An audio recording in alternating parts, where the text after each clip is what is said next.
Detroit. Welcome back, good people, to another episode of the Oh Yeah Detroit podcast. From your boy, Mr. Oh Yeah, Detroit's #1 ambassador. And again, we're here talking real stories from real Detroiters. And today we're broadcasting from one of Detroit's new jewels, Great Lakes Bar and Grill over on Detroit's west side. And when you get a chance, you definitely want to come on over here at the best lamb chops, tacos, premium drink specials, the whole nine. Over here on 17602 West 7 Mile Road, Detroit, Michigan. And today, as we've discussed on previous podcasts, this show is about truly giving love to those who have given love to the city of Detroit, bright talents that have come out the city of Detroit and take the time to invest when they really don't have to. So generally, these are people that I love and respect. And today's guest is one that I've grown to love even through her faults. Oh my God. A Grambling State University graduate. Yes, sir. Man. Delta Sigma Theta representative. Yes, sir. Miss Jennifer Smith, owner, manager of Closing the Gap Detroit. Yes. Thank you so much for coming on today. No, Ms. it's Jennifer Smith. It's an honor to be here with Mr. Oh Yeah Detroit, for sure. Man. Thank you Trust for having me. me. The pleasure is all mine. When asking to myself who next I wanted to interview, it was good for me to go around and talk to others. And every time your name came up, nothing but great things were said. Wow, about your that's love. Attitude, the work that you're doing. That's love. The whole nine. It is. Yeah. It is. Yeah. So I felt it was a need to get you on to really have a good conversation about who you are, what you're doing, Yeah. and why. I'm looking forward to it. Okay? So if you don't mind, really tell the audience who Jennifer Smith is and what Closing the Gap Detroit is all about. Yeah. So Jennifer Smith is a lot of things. Okay. But what I'm probably most proud of is a lover, a supporter, an advocate for our young people in the city of Detroit. All right. Really anywhere, but certainly, obviously, young people in the city of Detroit are near and dear to my heart. And so I've been kind of doing this work of getting kids to and through college since about 2009. And in 2013, I sat on a board for a new model that our public school system was working through. It was called a self-governing model. Okay. And in 2013, I decided that I wanted to formally put an organization together that really focus on giving young people the blueprint and getting into the weeds, right? Because a lot of people don't understand that our counselors in our schools are overwhelmed. They're under-resourced in some cases, and quite honestly, they just don't know. The world of college and the entire process associated with that has changed so much since a lot of individuals have gone through. Right. And so we need individuals who obviously need to get in the weeds with our young people, especially kind of considering the socioeconomic challenges that our young people are facing. So we got to go a little bit deeper than just, hey, these are some colleges. Right. Hey, here's a FAFSA, fill it out, right? Like, so I wanted to be the entity and my organization to be the entity that really gets into the weeds with young people that don't have anybody to really show them the way about how this college process works. And guess what? It can be overwhelming for anybody. Let's be clear. Okay. It doesn't even matter if you got a silver spoon in your mouth, right? Some of our parents that are well off are struggling a little bit. Maybe they have a little. That's right. Well, I like that you keep saying get into the weeds, right? Yes. Where to work at. Where most folks would think the dirty work is at. And be able to reach them at their level. Sure. Whatnot, right? But if you can go a little bit further into the process of closing the gap and what you do from beginning to end and how that helps the youth. Yeah, so a lot of nonprofit organizations as well as schools have contracted my organization to kind of come in and work with their seniors. Okay. And so what that really looks like is, really kind of helping young people even understand that if they desire to go to college, they can do that, right? Because again, it starts psychologically sometimes with our young people who don't even feel like they're worthy to even go. And I'm not even saying that everybody should go, but I'm saying like they don't even feel worthy, right? because the 2.6, 2.7 student that might have an 800 on the SAT is saying like, oh, I don't even think I should even have a shot. What are we talking about? Or nobody in my family has ever went. Sometimes the family can be the biggest discourager. So we got to start with the psychological aspect. A lot of times young people have unrealistic expectations about where they are in academically in the schools that they should be considering, right? So if you have a 2.5, right, and an 890 on the SAT, you shouldn't be applying to Howard, right? You shouldn't be applying to University of Michigan. So it's not a conversation that kills dreams, but it empowers them, that helps them understand these are the types of schools that you should consider. And I try to go deeper with the student, having an opportunity to learn more about the student, who they are, what their support system may or may not be, because I'm not just taking schools out of a hat, right? So if I know, that's right. So if I know if you're a student, and let's say that you haven't had good running water throughout the school year, that's what I'm talking about, real issues. Well, I think even with that, you're matching them to schools that still have value. It's Sure. not like they're going to a secondary school or anything like that. But here's what I'm saying. I'm saying that if you're a child that you're barely eating throughout the year because your family is strapped, maybe y'all don't have good electricity, running water, I'm not telling you to go to community college. Right. You know why? Because if you didn't have your baseline needs met as a K through 12 student, it's even more difficult to keep up because of the rigor and the independence, quite frankly, that's needed at a community college. Okay. You might be a candidate for a smaller developmental HBCU. Okay. You know what I mean? Okay. Where you could get 3 square meals a day, somewhere to lay your head and begin to define your life on your own terms. Right. So then once we kind of establish what that college list is, then we go through the process. Okay. Now you got to research those schools. You got to know something about them. What's the class to teacher ratio? How many students go to the school? What are your majors? How much does it cost? Yeah. Right? And then we just kind of build up from there, applying to those schools, going through financial aid, helping them understand what that really means and what is not, helping them with the FAFSA. I've had to call parents who are like adamant to their child, I'm not giving my child my information. Right. So I'm calling mom who's never met me before in some instances saying, listen, mom, I'm a college success coach. Here's what I do. Your child's future absolutely depends on this information. I've even helped a student fill out a FAFSA in a trap house. Ooh. I'm clear that it was a trap house. After the 15th or 20th person came through the door now in less than 10 minutes, I said, hey, listen, I might be at a trap house, but that student's mother in that instance, she refused to come out. And I said, I got to go in here. So I had laptop and Wi-Fi in hand. And we was able to get it done. Got it done. And he started college at Lane College. Really? Yeah, 3 years ago. That's what's up. Now, because in my mind, I'm sitting here thinking, when I was coming through Graduate King High, right? East Side, 1300 Lafayette. How about your boy? We would think those in-school counselors would be those individuals that were able to help me through that process. But you understanding that even those individuals struggle with experience.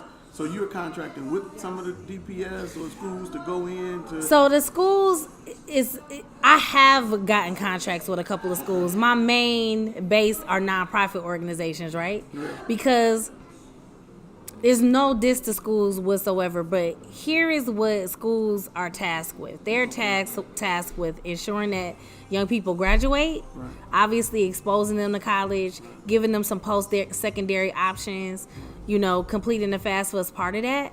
But truthfully, Mr. Oh Yeah, they don't really know if those students are actually making it to those destinations, right? And they're not going to go to the house. They're not going to the and is that really fair to even ask them, right? Right.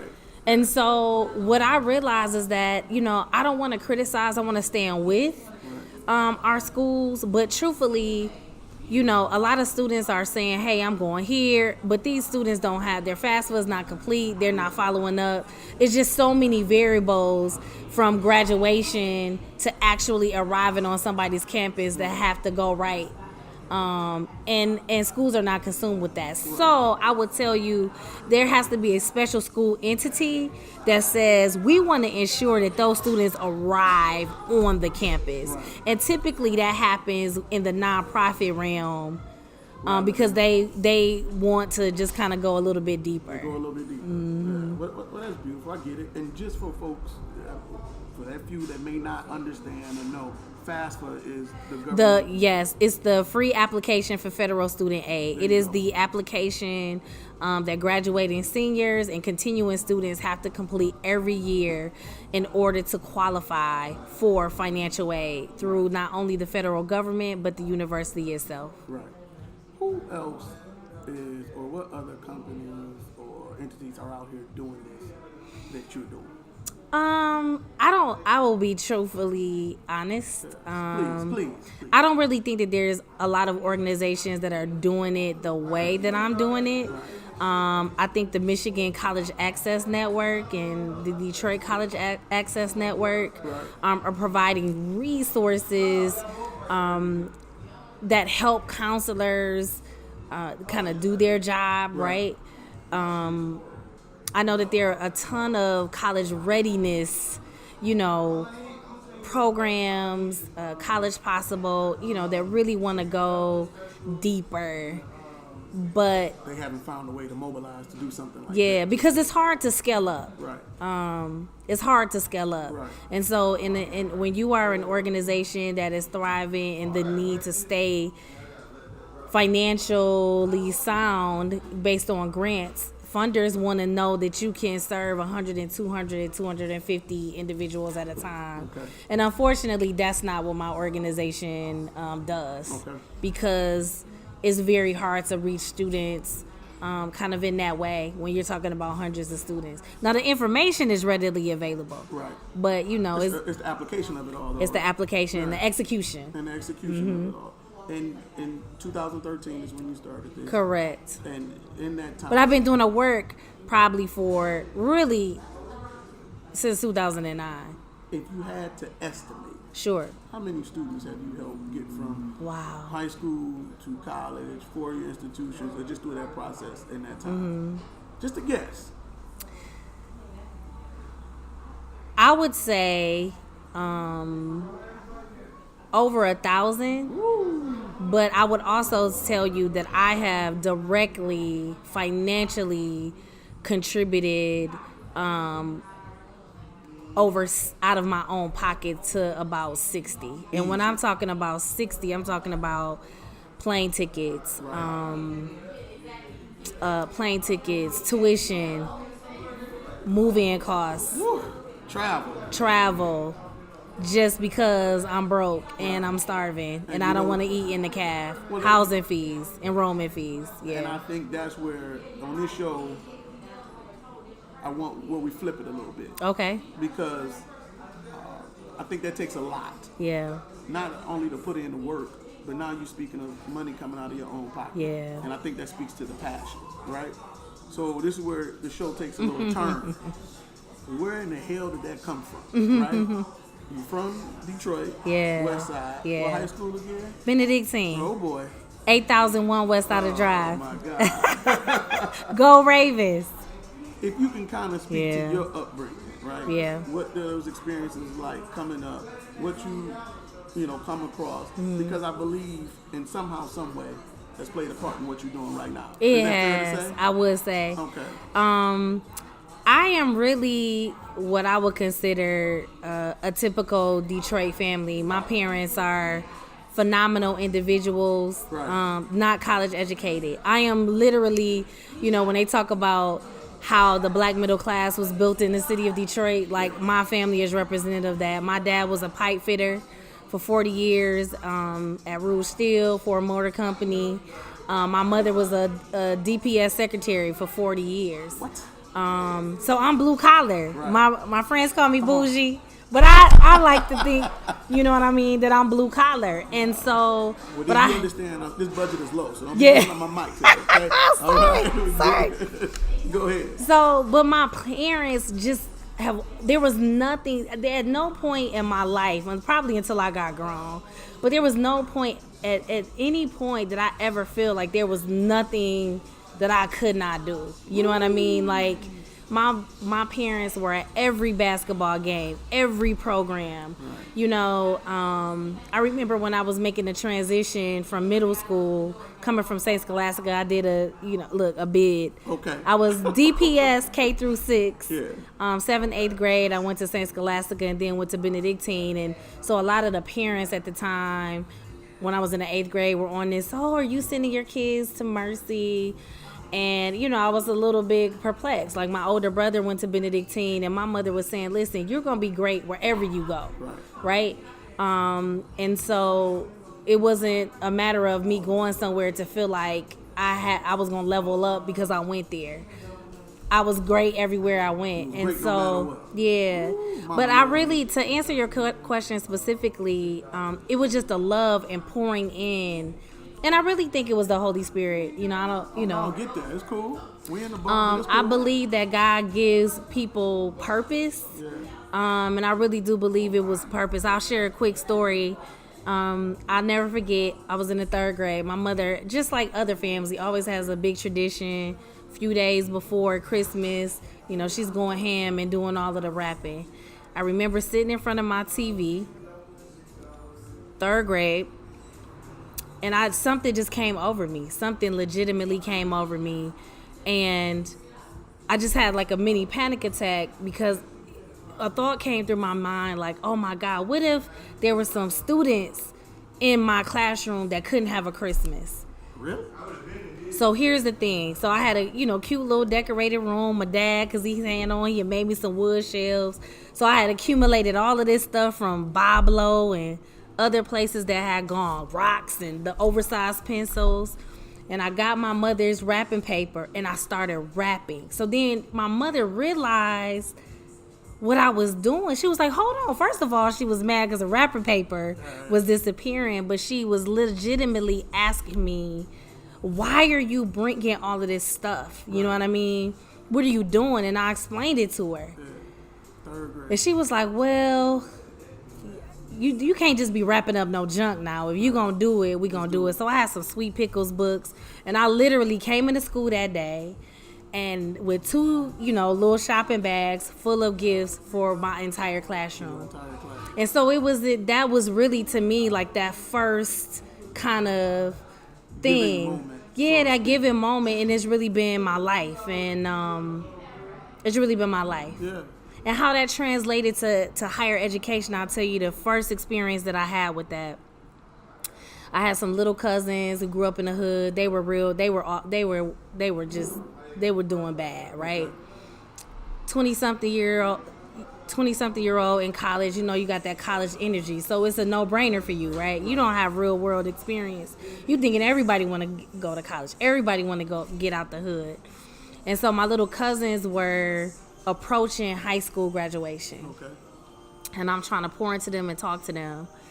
And they had no desire to do anything. Like, they didn't even know the next step. Huh? It was girls. But, like, not only did they not know the next step, Huey, but they didn't want it. And I'm thinking, y'all barely got food to eat. Y'all don't have water. You know what I'm saying? Like, how are you not afraid of that scenario becoming your life versus... So that was that full circle moment for me to really understand poverty in a different way. You understand what I'm saying? So like it's easier to like accept this poverty situation that I know versus the scenario of going to college, which is something that I don't really know. And so I refer back to that all the time when I deal with my young people now, because all of them that get the closing the gap kind of special love, not the general information, but that special touch love. That special touch. A lot of them grow up in poverty, but so I understand that, and I didn't understand that prior to 20. right? I didn't understand that. I Yeah. think that's real. Well, just a second, because I want to go back to that. Sure, But sure. Again, we had Great Lakes Park, Sports Bar and Grill. Y'all definitely need to come check out the place. It's a beautiful atmosphere with all the new and upcoming restaurants and bars and grills that's going on downtown Detroit. I think all you real Detroiters, whether you're from the east side or west side, will really appreciate Yeah. a place like this where you can come in and get good food, good drinks, good spirits with a good atmosphere. I think you can see the background, some of our folks working in here right now, but make sure you come check it out. I love the lamb chops. 48235 48219, stand up. Oh boy. But that's what we're here for, man. That's right. I think you touched on when in my thoughts of creating this and seeing people again that I love and respect. Yeah. That it had to come from somewhere. Yeah. Like you didn't just jump out the woodwork and say, look, my everyday about to be helping kids get to college. Yeah. But seeing it right in your own family has translated into this huge project, right? Yeah. That it is today. And you've done several events as of recently, but the bigger question for me right now is, why Detroit? You were a graduate of Grambling State University, my rival. I love HBCU love, but where everybody shit is with the somebody. Southern, but it's cool. But you could have taken your connections from Grambling and stayed in Louisiana or Texas or anywhere and done the same project, right? What was the influence of you deciding to come back here and do it in your own Cool. time? Well, that's the easy question. I have been gone for a long time. Okay. And when I say gone, I mean like living, but I always came home on holidays. Right. When I graduated from Grambling, I actually did some training with the hotel management company that I was working for right out of college. I was there for a couple of years. And then I moved to Atlanta. Okay. And so I was in Atlanta for a total of 6 or 7 years. And then I lived in Philadelphia. What up, though? Really? Yeah, I lived in Philly for 2 years. So that's the other part of me. A lot of people who only know me now only know me based on my work with Closing the Gap Detroit, and that's fine. But I'm just saying, don't put me in a box. I got a body of work out here. Talk that. So my undergraduate degree from Grambling is in mass communications, but my master's from Georgia State is in sports management. Okay. So it was my dream for so long, and every once in a while I have a little twitch to work in the sports industry, specifically to work for an NBA team. Right.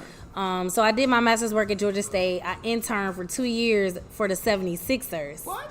Yeah, and I've done a lot of work with players, Alonzo Mourning stuff, Jason Terry stuff, and so Allen Iverson stuff, actually. Right. And so Philly didn't pick me up. I went into a bitty depression. But the wonderful opportunity that I had while I was in grad school was to help start an organization with a woman by the name of Nanette Chambliss called Why Not Sports. So she was a program coordinator, but she didn't really have a lot of sports industry knowledge, but she really wanted to have this nonprofit organization that educated student athletes about careers in sports, not including the sports industry. So to make a long story short, we did a lot of work in Atlanta with football teams around helping them understand that piece. And then we eventually, through blood, sweat, and tears and our own money, established a partnership with the National Football League. And so this one-day National Sports Career Expo would happen in every Super Bowl city. It was part of, first we kind of did it on our own. The NFL said, we'll bless it. Then the NFL actually brought it into the fold and made it an actual NFL sanctioned event. So just like you hear about the NFL gospel, Super Bowl gospel explosion, stuff like that, the Sports Career Expo was a part of that. So then while I was working on the Jacksonville Super Bowl with Why Not Sports, I found out that Detroit was looking for a community relations person for the Super Bowl 40. Right.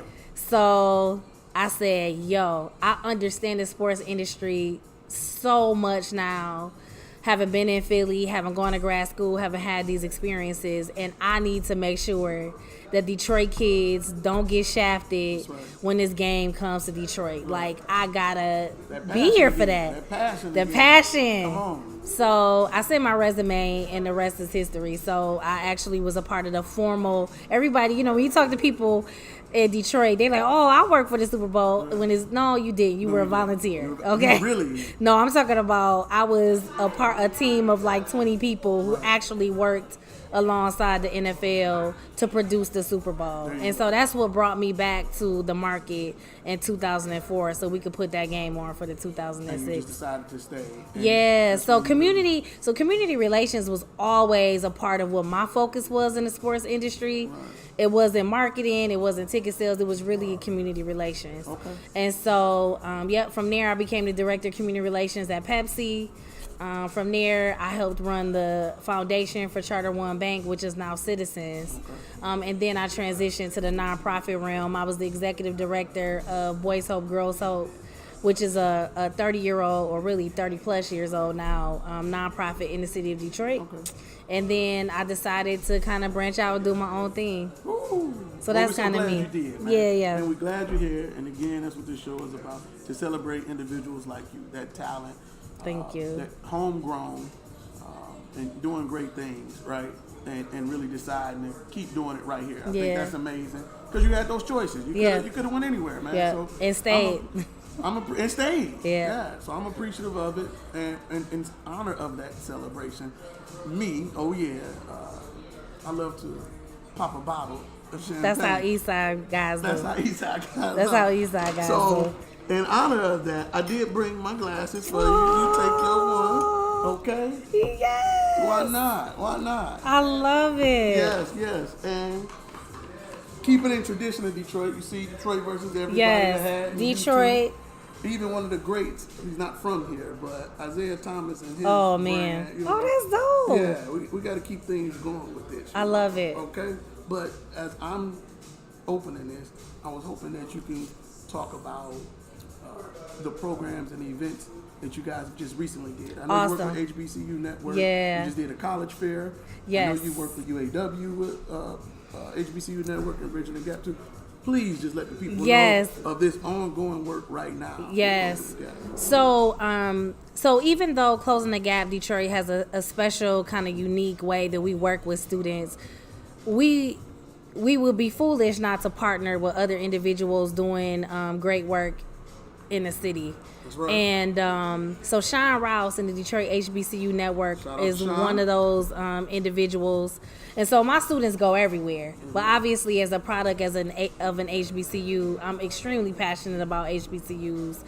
So a lot of people make the mistake in thinking that seniors know exactly what they're going, where they're going, and what their options are. And a lot of times they don't. So we were fortunate to be able to partner with the Detroit Public Schools Community District and have UAW as a sponsor, where we hosted 500 DPS seniors, right? Not in a college fair style, more of a conference style, to not only expose them to HBCUs, because I don't know why we're still struggling with HBCUs in this black city, but we are. So we want to talk to them about HBCUs, how you find the right HBCU for you, helping them understand HBCU lifestyle and culture, right? Because, that's unique. That's very unique. But we also wanted to talk to them about financial aid, right? We also wanted to talk to them about scholarships. So that happened in the fall. So that was called HBCU Senior Day. But then we were very fortunate in the spring to be able to partner with the Southfield Public Schools system in hosting That means it's a good bottle. Yes, that means it's a good bottle. In hosting an HBCU college fair. That's right. And we called it Destination HBCU. And so it was open to anyone in the market. I mean, we had counselors and students as far as Saginaw, Lance Cruz, because what we're finding, not only are we still struggling to talk about HBCUs in Detroit, but certainly, in our other suburban areas in the Southeast Michigan, where we're represented, they're definitely struggling in understanding HBCUs as well. Appreciate it, huh? Oh yeah. Sorry about that. That's okay. We working with that budget, okay? We working with that budget. But I did find me a guy that was willing to help out. You know what I mean? Yeah. Well, that was good. So what was the turnout like for the recent Yes. college fair? Because I know you were rolling out. Yeah, Rolling Out picked it up. Yeah. But to make a quick story, I actually was an intern Rolling out? at Rolling Out Man. back in the late 90s. Wow. Yeah. Salute to you again. I'm sorry. Salute. Go ahead. Salute to Mr. Oh Yeah Detroit. Man, I'm just And trying Oh to Yeah work Detroit. here. But go ahead. How many? Salute. So we had close to 1,000 students, Okay. and we are so happy with that because we know it's only going to get bigger. That's right. I love that. So, again, we thank you for that. Next part of our show, we like to kind of talk about current events. Yeah. Right? And our first couple of I'm going to drink while you talk. please do. Yes, because it's close to me. I got 3 children, so education and the arts and all of that is very important to me. So our first guest, as you guys must know, I don't know if you're familiar with Phil Fresh Simpson from the Smile brand. Oh, yeah. He came on Baltimore and talked about- Gallery. Yes, Baltimore Yes, Gallery and yes. the arts and things of that. And you, so we wanted to make sure at least we put that stamp on it in your investment and what's going on in Detroit. Is there anybody that you can think of that's doing similar work in the city of Detroit that deserves the kudos and the shout outs or whatever right now too? Absolutely. I can think of a couple of brothers, and that's the thing. I want to shout out people that are doing real work. If I could just get on my soapbox for a minute. Please. You know, in this market, we have a hard time really distinguishing the real from the fake. Okay. We got a lot of people who do more self-promotion and making it seem like real stuff is popping than the actual work, right?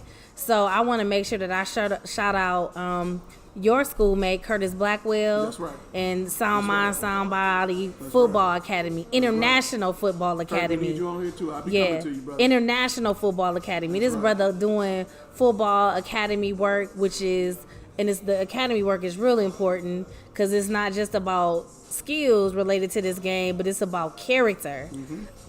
Switzerland, I know he was over in Europe, all the way from 1300 Lafayette, right? Doing some phenomenal work at the MAC on the east side of Detroit. Phil Black, a good friend and my frat brother who has the Manhood Project, who is, building young men and their sensibilities and their vulnerabilities in a way that I have not seen. So big shouts out to Phil Black.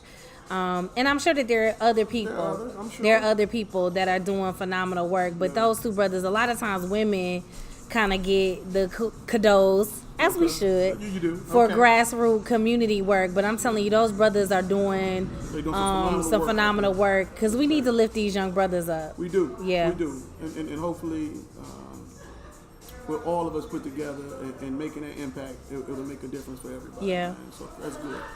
Our next part is more like current events. Okay. Right? I'm nervous about it. Don't be nervous about it because I wanted to make sure it relate. And I think it's more, I guess I would say a softball because it's current events related to the city of Detroit. Yeah. And I don't think we could really let this go by without sending a salute to the Honorable Judge Damon J. Keith, right? Yes. And maybe you could speak to your experience. I don't know if you had any interactions with him, but just his work and him being from the city as well.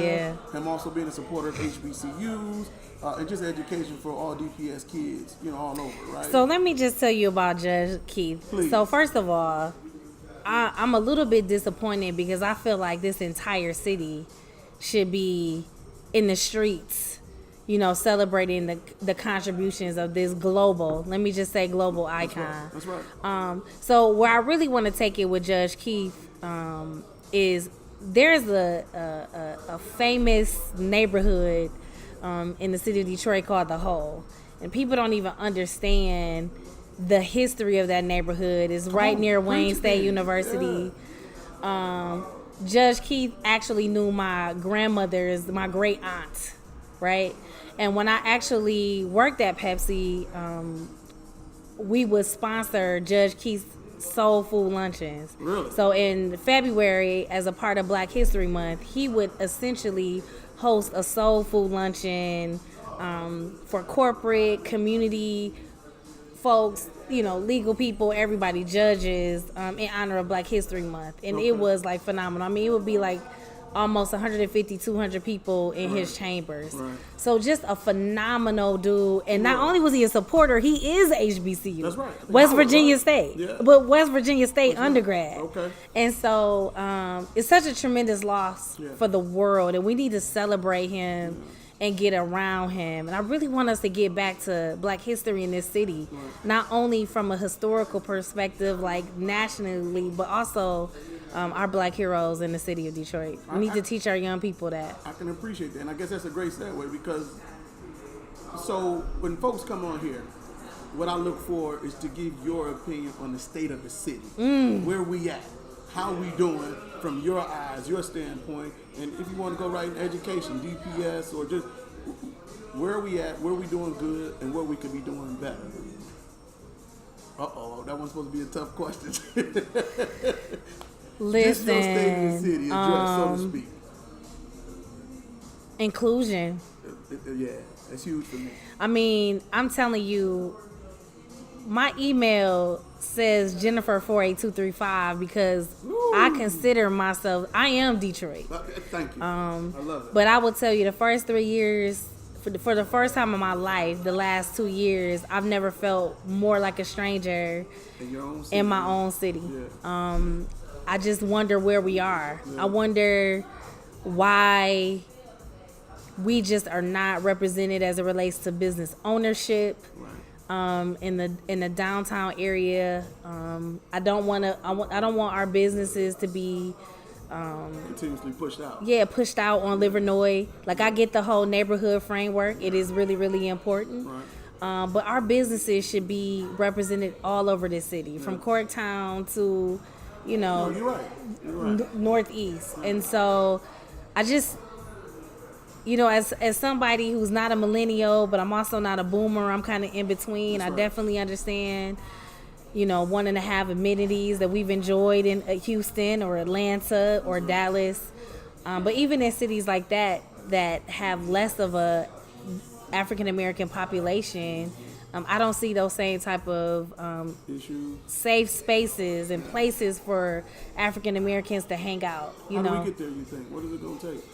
It has to be some intentional planning. I think we need an administration who is really, really committed to, let me also say an administration, but also the supporting administrations like, the DGC, SBA, who really are intentional about ensuring that African Americans get a piece of it, have access to capital. And there are also some entities doing some things like Hash Detroit, and but I've been hearing that there's been something happening with the money. People are not getting paid. I also want to make sure that landlords are participating properly. I mean, my mother is an East Sider. We talked about that. And so when I told my mom that I was at a wine bar on Kercheval and Van Dyke, she couldn't believe it. She couldn't believe it. Yeah. But then where are they now, right? They're no longer in business because they had a landlord, after spending all of their money to build up the infrastructure, wanted to go in a different direction. So how do we ensure not only that African American businesses have the ability to open, but that they own the building, right? Because we know that ownership is key. Yeah, I know a few. When I initially moved back home, a few years on, me and my cousin, we were working hard. We're trying to build up a party promotion. Okay. And some of the folks that we made good partnership with, they were leasing the facilities that we were throwing the parties at. And when I say the flood, but when they was coming, they got pushed right on out of those positions. So it make it a little difficult for those who look like us to actually build those same relationships now that we had already built, right? To do those parties. So you're right, inclusion would be number one. Yeah. And not just for businesses, but education. That's right. Home ownership, all that. Everything. Come into play. Everything. Yeah. Are we even going to begin to talk about these home ownership prices in the city? Oh my God. That's for another show, man. That's for another show. I can appreciate your state of the city and understand it. So that's for sure. But Yeah. please let everybody know if I was a young high school student that's graduating, how can I get in touch with Closing the Gap? Yes, Detroit? yes. Please, your social media platform, email. Yes, all that yes. good stuff, please. So our social media platform, Instagram is keep it going. Now, okay? Is CTG Detroit on Instagram, Closing the Gap Detroit on Facebook, and the website is ctgdetroit.org. And HBCU Network, we still doing some things or anything that's Yes. that's So coming up that we need to know so the about? HBCU network absolutely is will be approaching HBCU weekend again this year. So in August, lots of fun things, rooftop celebration, picnic on Sunday, and there's some other things that are happening. UNCF Walk, United Negro College Fund walk that happens every year. So how long have you been doing that here too? oh my goodness. I think the UNCF in general actually just celebrated 75 years this year. So I'm not exactly sure how long the Detroit chapter, but I know the national entity has celebrated 75 years. So, yep. But also, again, make sure you guys come check out Great Lakes Sports Bar, again, right here on West 7 Mile, right off Southfield Road. I'm about to go grab me some of these lamb chops myself. You can catch them on social media too at the Great Lakes Sports Bar, The Corner. And come catch up, man. Jennifer, thank you so much for coming on. It was an honor, Black man. Oh my God. It was an understand. honor. I know you're a busy lady, so we truly appreciate you stopping by and dropping these jewels, man, okay? And look forward to bigger and better things from Closing the Gap and Yes. HBCU Network. And please just keep working. Yes. And if ain't nobody told y'all, y'all doing great things. No, I appreciate got it from you. Oh Yeah, Detroit, Yes. that you're doing great things. If y'all know anybody else that deserves this type of celebration, please email ohyeahdetroitpodcast at ohyeahdetroit313@gmail. You can also catch us on social media at Mr. Oh Yeah on Instagram and all those other social platforms, man. Thank y'all again for tuning in. And Jennifer, I love you. Even through Love that you too. Grambling State alum, man. Thank you for joining us today, all right? Okay. Appreciate Thank you.